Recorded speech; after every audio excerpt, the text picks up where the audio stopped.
Good afternoon, everybody. Today, the briefing will belong to General McKenzie, Commander of U.S. Central Command. General, can you hear me okay? John, I can see and hear you fine. Thank you, sir. The General will have some brief opening remarks. He'll obviously address the events in Kabul today, as well as the evacuation mission and where we are and where we're going. Then we'll take questions. I will moderate the questions as we have done before. I will call on you. Please, before you ask your question, identify yourselves and your outlet so the General has an idea of who he's talking to. And just a reminder, we've got 30 minutes and we have a hard stop at 3:30. So with that, General McKenzie, over to you, sir. John, thanks. It's a hard day today. As you know, 2 suicide bombers assessed to have been ISIS fighters detonated in the vicinity of the Abbey Gate at Hamad Karzai International Airport and in the vicinity of the Baron Hotel, which is immediately adjacent. The attack on the Abbey Gate was followed by a number of ISIS gunmen who opened fire on civilians and military forces. At this time, we know that 12 U.S. service members have been killed in the attack and 15 more service members have been injured. A number of Afghan civilians were also killed and injured in the attack. We are treating some of them aboard HKIA. Many other Afghan civilians have been taken out to hospitals in town. We're still working to calculate the total losses. We just don't know what that is right now. Their loss weighs heavily on us all, and I'll talk a little bit more about that as we go through my prepared remarks. We continue to focus on the protection of our forces and the evacuees as the evacuation continues. Let me be clear, while we're saddened by the loss of life, both U.S. and Afghan, we're continuing to execute the mission. Our mission is to evacuate U.S. citizens, third country nationals, special immigrant visa holders, U.S. Embassy staff, and Afghans at risk. Despite this attack, we are continuing the mission. The evacuation at best speed, and as of today, we have approximately 5,000 evacuees on the ramp at HKIA awaiting airlift. Since August the 14th, we've evacuated more than 104,000 civilians from HKIA, over 66,000 by the United States, and over 37,000 by our allies and partners. And that includes bringing out about 5,000 Americans. As the Secretary of State said yesterday, we believe that there are about 1,000, probably a little more than 1,000 American citizens left in Afghanistan at this point. We're doing everything we can in concert with our Department of State partners to reach out to them and to help them leave, if they want to leave. And remember, not everybody wants to leave. Yesterday, we brought in over 500 American citizens. It would be difficult to overestimate the number of unusual challenges and competing demands that our forces on the ground have faced.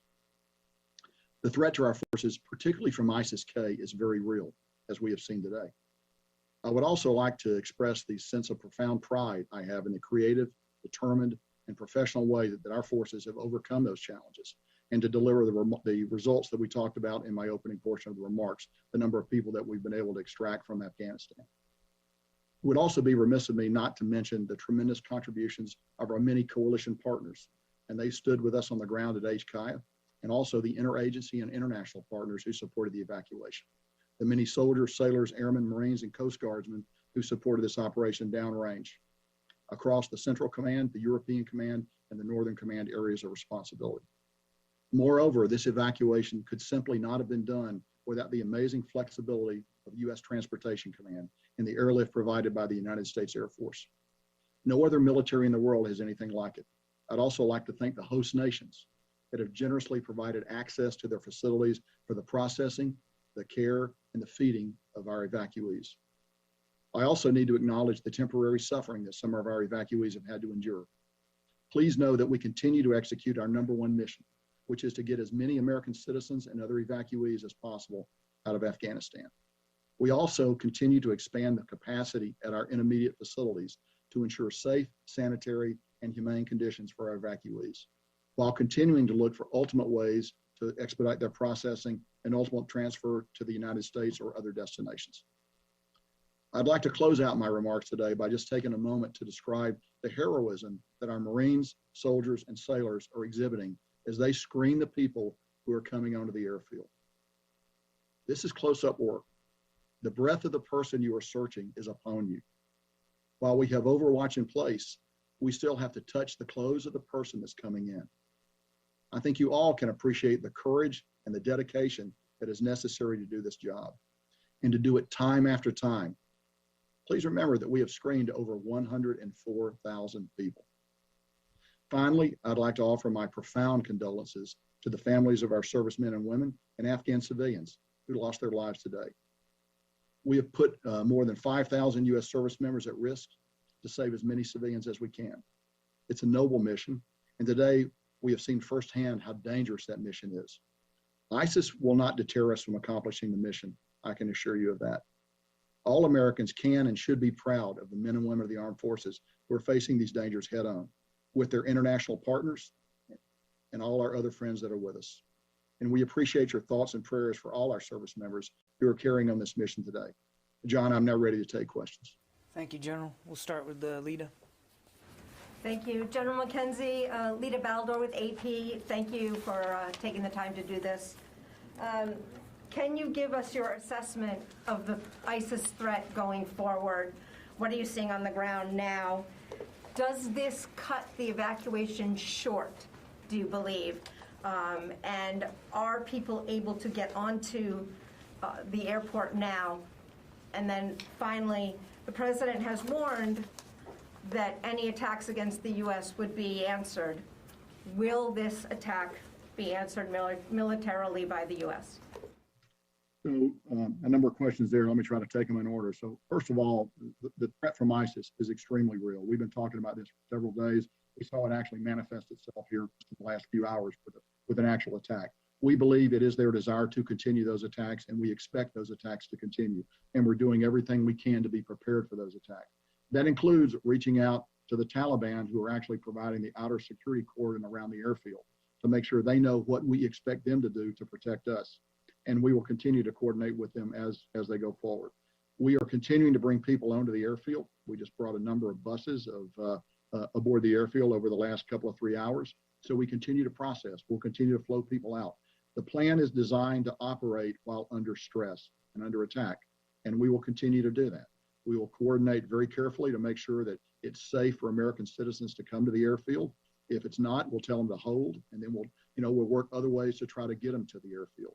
But I think our mission remains. We're still committed to flowing people out up until we terminate operations at some point, towards the end of the month. But I think we have the ability actually to do all of those things as we go forward.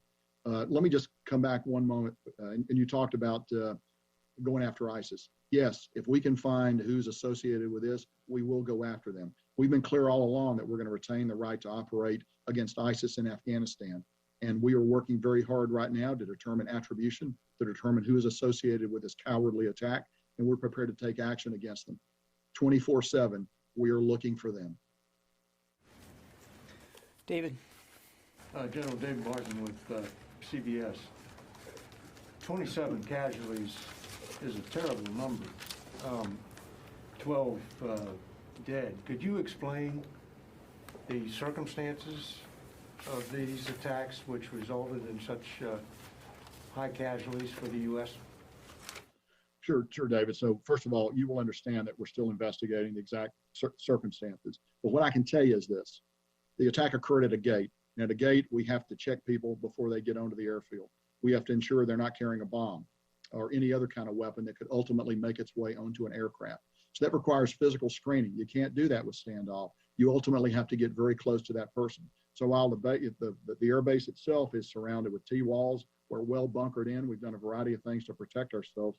At these interface points, these gates where people actually come on the airfield, there's no substitute for a young man or woman, a young United States man or woman, standing up there conducting a search of that person before we let them on. Now, the Taliban have conducted searches before they get to that point, and sometimes those searches have been good and sometimes not. I will simply note that before this attack, we had passed 104,000 people through. So this attack is one too many, but we'll evaluate what happened. We'll find ways to always get better. But the key thing is you don't want to let somebody on an airplane carrying a bomb, because that could result in even massive loss of life if an airplane were to be destroyed. So you got to do the searches. We work with our Afghan partners on the ground, the NSU elements, to conduct those searches. But ultimately, Americans have got to be in danger to do these searches. There's really no other way to do it. And again, I cannot tell you how impressed I am with the daily heroism of the men and women that are out there doing this work. Typically soldiers, sailors, and Marines that are doing that work. And they're right up close to thousands of people that are flowing through the airfield. You've all seen the images. And to be able to get up and do it day after day, it's remarkable. And this time, looks like somebody got close to us. We'll find out why. We'll try to improve our procedures. It is 12 service members dying. Nobody feels that more closely, more directly than me and everyone else in the chain of command. And we recognize that we need to continue to evaluate our procedures as we go forward.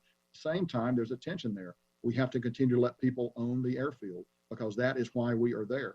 We're not there to defend ourselves. We're there to defend ourselves while we process American citizens first, but also the other categories of people that I've mentioned, get them to a place where we can fly them out into a safer, better future. So just to be clear, this suicide bomber was going through the gate, being searched, checked by U.S. service members when he detonated his vest? David, that would be my working assumption. I know this, he did not get inside, he did not get on the installation. It was at the interface point where they try to come in where this attack occurred. And we just don't know more right now. We're gathering that information. As you will understand, we're investigating that. But right now, our focus really, we have other active threat streams, extremely active threat stream against the airfield. We want to make sure that we've taken the steps we need to take to protect ourselves there. So our focus is on that. Over the next few hours and day or two, we'll learn a lot more about what happened here. And I'm sure we'll be able to share that with you. But right now, our focus is actually going forward, ensuring that another attack of this nature does not occur. Because as you know, typically the pattern is multiple attacks. And we want to be prepared and be ready to defend against that. Courtney. Can you, hey, General McKenzie, it's Courtney Cuby from NBC News. Can you tell us a little bit more about these extremely real additional threats from ISIS? Is it a concern about more suicide attacks?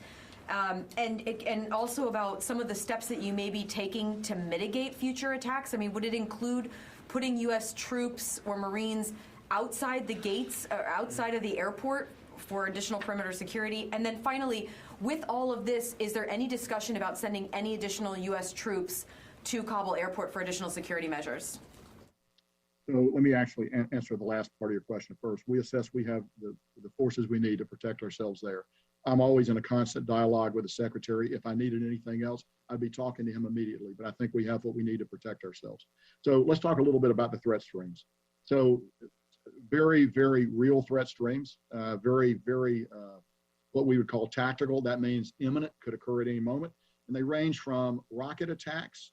We know that they would like to lob a rocket in there if they could. Now, we actually have pretty good protection against that. We have our anti-rocket and mortar system, the gun systems that those of you who've been out there are very familiar with, that are pretty effective against these kinds of attack. We are well positioned around the boundary of the airfield, and we feel that we would be in good shape should that kind of attack occur. We also know they aim to get a vehicle-borne suicide attack in if they can, from a small vehicle to a large vehicle. They're working all those options. And then we've just seen their ability to deliver a walk-in, a vest-wearing suicide attacker. All of those things we look at. Now, the other thing we do is we share versions of this information with the Taliban so that they can actually do some searching out there for us. And we believe that some attacks have been thwarted by them. Again, we've been doing this we've been doing this since the 14th. This is an attack that's been carried out. We believe it's possible that others have been thwarted. We cut down the information we give the Taliban. They don't get the full range of information we have, but we give them enough to act in time and space to try to prevent these attacks. The other thing we try to do is we try to push out the boundary even further so that we don't get large crowds massing at the gate. Clearly at Abbey Gate today, we had a larger crowd there than we would like, which goes to show you that the system is not perfect. But we have gained large elements of standoff at other gates, and we want to keep that kind of standoff in place. As you know, standoff for attacks like this is always the best defense. Unfortunately, we just don't have the opportunity, given the geography of the ground that we're on, to always gain that kind of standoff. So let me close up your question by saying, we take the threat of these attacks very seriously. We're working them very hard. We're doing a variety of things. We got, as you know, we have AH-64 attack helicopters on the ground that we're flying to take a look. They have very good thermal and optical imaging systems. We got aircraft overhead that also have very good imaging systems. We have unmanned aircraft, MQ-9s, that have the ability to look. All of these systems are being applied in defense of the airfield, all of them on a continual basis, all of them vectored by the intelligence that we receive, and then we also use the Taliban as a tool to protect us as much as possible. I'm going to go to the phone, so I haven't done that yet. Alex Horton, Washington Post.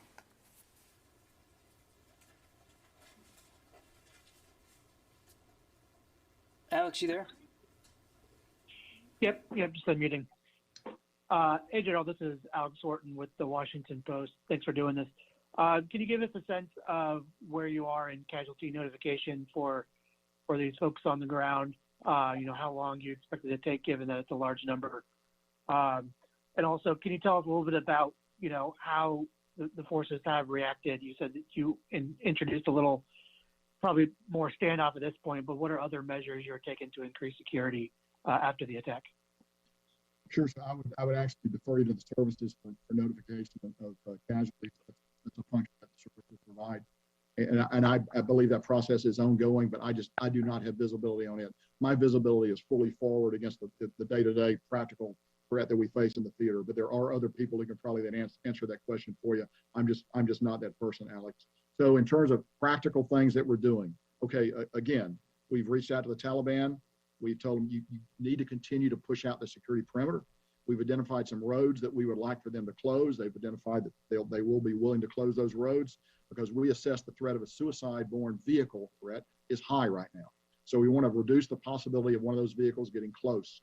And so we're actually moving very aggressively to do that. We talked a little bit about the overwatch that we have in place, but I'll review it again. We have our unmanned aircraft, our MQ-9s, and other unmanned drone systems that have very good optical and other means of looking down. So we look at what's happening around the gate. We try to identify patterns, and we got highly trained people that take a look at that.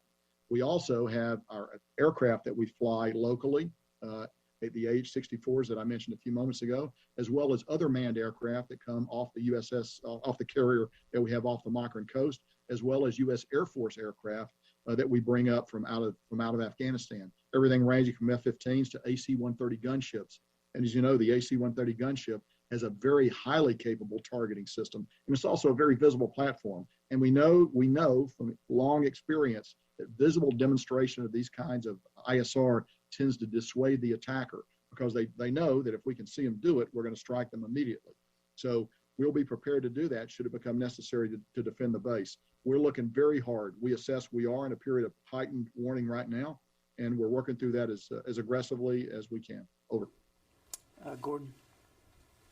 Yeah, General, Gordon Wolf on Wall Street Journal. Can you tell us if you think that your recommendation for staying potentially after August 31st would change because of this threat stream? Or are you concerned about the threat stream? And also, the U.S. military and the Taliban have been coordinating very closely on various things. Do you still trust the Taliban, and is it possible that they let this happen? So as to whether or not they let it happen, I don't know. I don't think there's anything to convince me that they let it happen. As to whether or not I trust them, that's not necessarily that's a word I use very carefully. You've heard me say before, it's not what they say, it's what they do. They have a practical reason for wanting us to get out of here by the 31st of August, and that's that they want to reclaim the airfield. We want to get out by that day too, if it's going to be possible to do so. So we share a common purpose. As long as we've kept that common purpose aligned, they've been useful to work with. They've cut some of our security concerns down, and they've been useful to work with going forward. Now, long term, I don't know what that's going to be. I will tell you this: anytime you build a non-combatant evacuation plan like this, and you bring in forces, you expect to be attacked. So we thought this would happen sooner or later. It's tragic that it happened today. It's tragic there was this much loss of life. We are prepared to continue the mission. I've had a great opportunity to have dialogue with my chain of command on it, and I'm not going to be able to share with you what my advice has been, as you know and understand, Gordon. But I think we can continue to conduct our mission even while we're receiving attacks like this. Over. Eric. General Eric Schmidt with the New York Times. Even before today's attack, you were just 4 days or so from leaving. How soon will you have to start diminishing the evacuation flights, if indeed those can continue, to make space and time for the military retrograde, that is the withdrawal of the remaining troops there and their equipment? So Eric, without getting into specifics, I would tell you that the plan is designed to maximize throughput of evacuees even as we begin to prepare to draw down the force on the ground. So we recognize there's a need to balance the two. So we're not going to get to a point where suddenly we turn off the spigot. It will draw down as we get closer to the end date. It's not useful for me to share that date with you right now when we will begin to draw down those flights. but we will do it at some point. At the same time, I want to emphasize again, the plan is designed to maximize pushing people out, even as we reconfigure the force, continue to defend ourselves, and get ready to bring out our own equipment and ultimately our own military personnel. And General, if I could just follow up on that, will you have to also develop alternative routes beyond those that you already have to get the remaining Americans in Kabul who want to leave safely to the airport? So I would tell you that we have worked over the last week. We have brought in hundreds of Americans by working alternate routes to get them in, by establishing contact with them, by directing them down a steady different ways to get to the airport. Our task force, our JSOC element, does that on the ground very effectively in coordination with Admiral Vaisley, who's the overall commander there. So we continue to do that. That's not something that we're beginning now. We've done that all along, and we will continue to do that up until the last moment. Jennifer. General McKenzie. Jennifer Griffin, Fox News. Can you say, was there one or two suicide bombers at the Abbey Gate? And can you say for certain that it was a male bomber? And can you give us any more details about the second explosion that occurred at Barron Hotel? Was that a VBIED? Was that a car bomb? Or was that also a suicide bomber?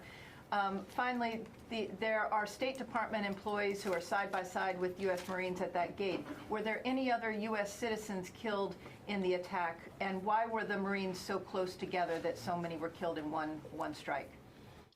So we think one suicide bomb at Abbey Gate. Don't know if it was male or female. Just don't have that information. Don't know much about the second bomb, except one went off in the vicinity of the Barron Hotel, which, as you're aware, is a deeply bunkered structure. And as far as I know, there were no UK military casualties as a result of that.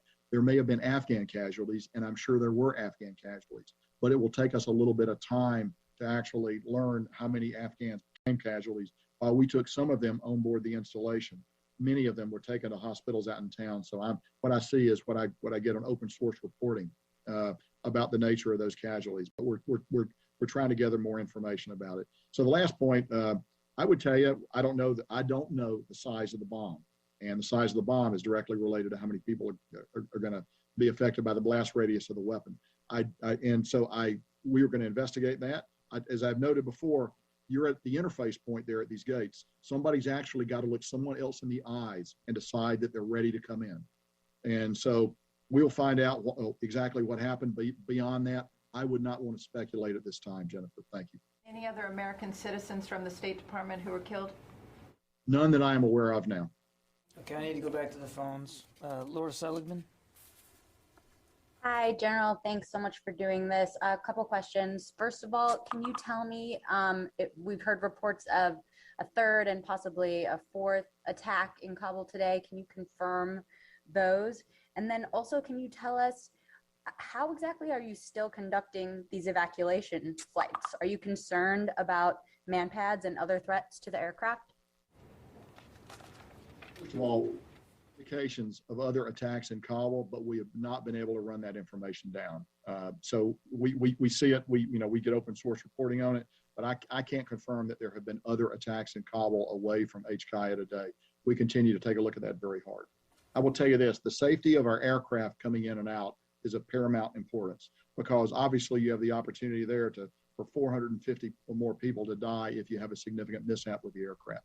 We know that ISIS would like to get after those aircraft if they can. We don't believe they have a manpad capable of doing it. They have taken shots at our aircraft on occasion without effect. We think that's going to continue. And we will, but as you know, military aircraft have a variety of self-defense systems. What's more vulnerable actually are the charter aircraft and other aircraft that are coming in that do not have those systems. So with our ISR, we look very carefully at the approach pattern and the departure pattern off that runway to see to see if we see any sign of something that might pose a threat to aircraft. That's one of the things that we look at religiously throughout the day and throughout the night as we conduct operations. Because really, the aircraft, the only way we're going to get people out of there. So we are keenly sensitive threats to our aircraft. Okay, we're going to take And one then more if I could question. just follow- if I could- I'm sorry, guys, we got to keep moving. We're going to take one more question and then give the general a chance to close out. Idris. Sure, General, I know it's still early, but At this moment in time, how do you believe the suicide bombers made it through several checkpoints, whether it was Taliban or Afghan forces, to the Marines? Do you believe it was a failure, or they were able to somehow evade them and make it to the Marines? Well, clearly, if they were able to get up to the Marines at the screening, at the entry point of the base, there's a failure somewhere. It was a failure by, the Taliban operate with varying degrees of competence. Some of those guys are very scrupulously good. Some of them are not. I just don't know the answer to that question. But we will. You can be assured we're going to continue to take a look at it and try to make all our practices better as we go forward. Okay, General, sir, we're going to let the general close out. General, sir, for any closing thoughts you might have, sir. Hey, John, thanks. Again, I would just like to say today's a hard day, but the thing I come back to is the remarkable professionalism that the force on the ground is showing. As I've noted before, ultimately at these screening points in particular, you got to get very up close and personal to the people that you're bringing out. There's no way to do that safely from a distance. And we should all just bear in mind that we've been doing it for well over a week. We brought 104,000 people out. That's a tremendous number of contacts that every individual Marine, soldier, or sailor has had to have as we bring people aboard the airfield. It's a very heavy heart, that I do this conversation with you today. Nobody feels it more than me or the other members of the chain of command. We'll do everything we can to improve our practices there to make sure it's as safe as possible for our folks on the ground that are doing this dirty, dangerous work. John, thanks very much. Thank you, General. Thank you all. Appreciate it.